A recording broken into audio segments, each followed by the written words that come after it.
Já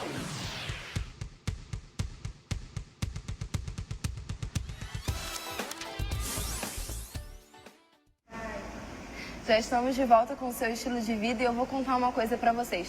O bate-papo de hoje é um tema super atual e interessante e eu tenho certeza que vocês vão se identificar. Relacionamento versus redes sociais. Será que os relacionamentos hoje em dia amorosos, de casal mesmo, aquele de namorado com namorado, esposo com esposa, estão sendo atingidos pela tecnologia que a gente está tendo hoje em dia tão próxima e, de certa forma, até um pouco descontrolada, né? Nós recebemos aqui a doutora Simone Maia, que é psicóloga, e vai explicar um pouquinho pra gente sobre isso, como que a gente deve lidar com a tecnologia e se isso tem sido um empecilho na nossa vida ou não. Bom dia, doutora. Bom dia. Então vamos lá, vamos começar. As pessoas conversam mais pela internet do que pessoalmente atualmente?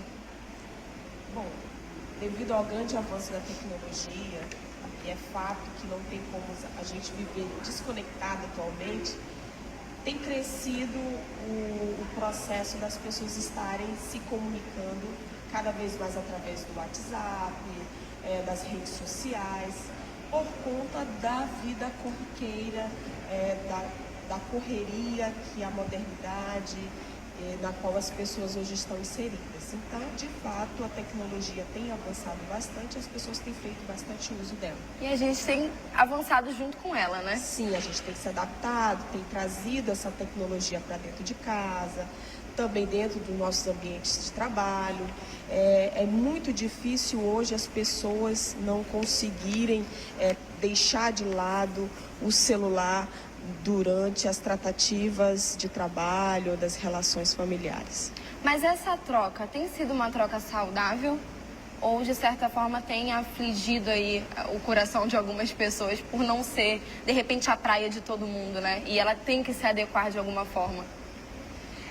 Bom, é importante a gente se adaptar a esse novo mundo tecnológico, mas ele veio também trazendo a falsa interpretação de que se está mais próximo e vem substituindo a forma tradicional, que é das pessoas estarem ali conversando de frente a frente, podendo se relacionar, estabelecendo os vínculos de confiança.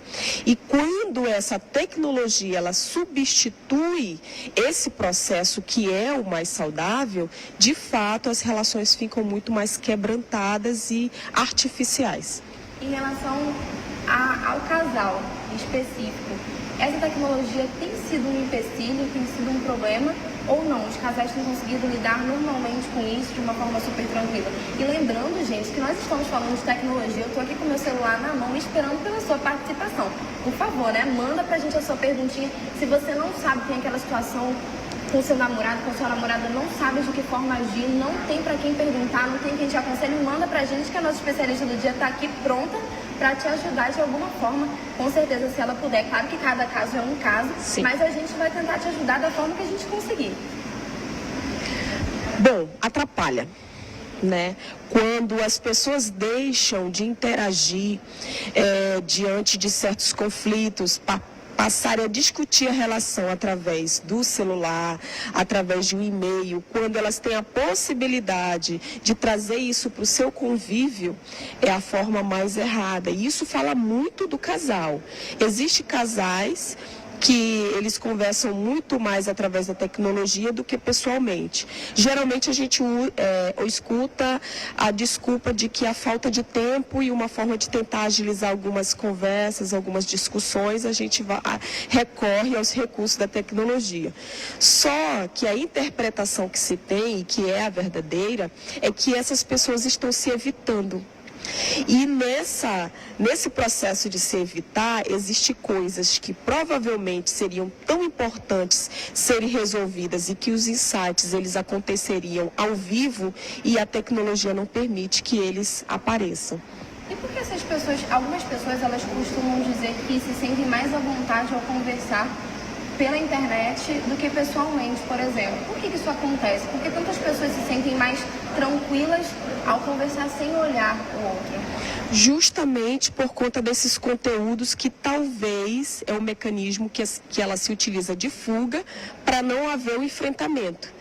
por ela não saber como lidar com aquele assunto, ela procura pelo processo de evitação.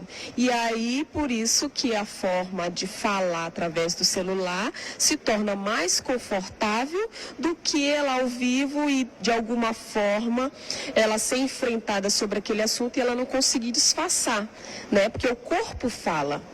A gente comunica algo através da fala, a gente tecla ali um assunto, mas o corpo, ele comunica perfeitamente, não tem como evitar essa verdade do corpo. E a pessoa que é mais observadora, ela pode pegar uma mentira, ela pode pegar uma distorção na tratativa, justamente pelo processo de ser ao vivo. O medo de olhar nos olhos seria, por exemplo, um dos enfrentamentos que essa pessoa tenta evitar? Tem muita gente que não consegue, né? A gente tem que tomar um pouco de cuidado, porque existem alguns perfis psicológicos que têm essa dificuldade por uma timidez ou por outros tipos de canais de comunicação, não dá tanto essa importância do olhar olho no olho. Mas a grande maioria que talvez tenha essa dificuldade, pode a gente entender que essa personalidade ela tem uma dificuldade ou não passa uma verdade no assunto que ela está abordando. E essa dificuldade, essa falta de segurança naquilo que ela está tratando, faz com que ela não consiga ou ela evite ter essa aproximação de olhar nos olhos. A falta de segurança na outra pessoa também, de repente, não seria um empecilho nessa questão? Por exemplo, te conheci agora e aí não tenho tanta confiança em você e por isso não me sinto seguro o suficiente para te olhar e para falar com você, conversar com você da forma que deveria. É por isso que a gente costuma falar que o corpo fala, né? Aquelas pessoas que têm uma habilidade muito mais aguçada da observação, a forma como você se comporta diante da nossa conversa, a dificuldade de olhar para mim já está mostrando que de alguma forma eu não consegui te conquistar ainda, né? Existe ainda um processo de conquista, talvez um pouco de insegurança, de falta de confiança, e isso também permite que o outro mude a estratégia do diálogo para que ele consiga chegar em você, né? Então isso é uma questão muito de observação e que o diálogo do dia a dia nos permite ter. E aí a tecnologia nesse sentido ela já atrapalha.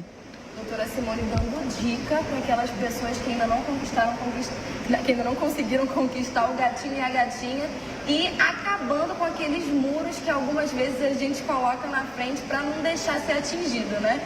Então você fica ligado aí em casa, a gente vai fazer uma breve pausa no nosso bate-papo, mas você já viu que as dicas de hoje são realmente muito importantes, muito interessantes e pode abrir caminhos aí para você. Então continua com a gente, eu tô esperando pela sua participação, não sai daí não.